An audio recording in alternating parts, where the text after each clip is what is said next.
Buongiorno e ben ritrovati con una nuova edizione del TG Flash di New Sicilia. In apertura sulla statale 121 all'altezza dello svincolo per Mister Bianco si è consumata l'ennesima tragedia. Un motociclista in circostanze ancora da chiarire ha perso il controllo del mezzo schiantandosi violentemente contro il guardrail. Vani soccorsi, sarebbe morto sul colpo. E restiamo a Catania, dove una spinta involontaria in discoteca si è trasformata in un episodio di estrema violenza. 4 giovani sono stati aggrediti con spranghe e bastoni da 2 siracusani, incastrati e arrestati incrociando le immagini di videosorveglianza con i contenuti dei loro profili social.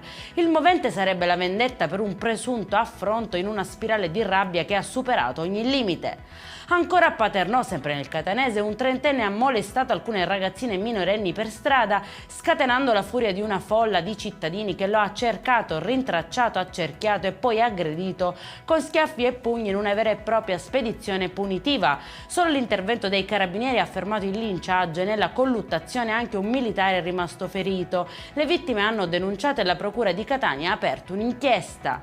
È finito in manetta invece a Palermo un 21enne che ha colpito con un pugno un medico al pronto soccorso dell'ospedale civico.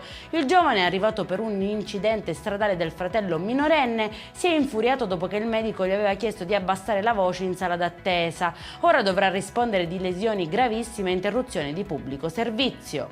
E in chiusura, le piogge che hanno interessato la Sicilia stanno già portando benefici alla disponibilità dell'acqua potabile. L'autorità di bacino della regione segnala un aumento di circa 3 milioni di metri cubi immagazzinati negli invasi, con una crescita destinata a proseguire.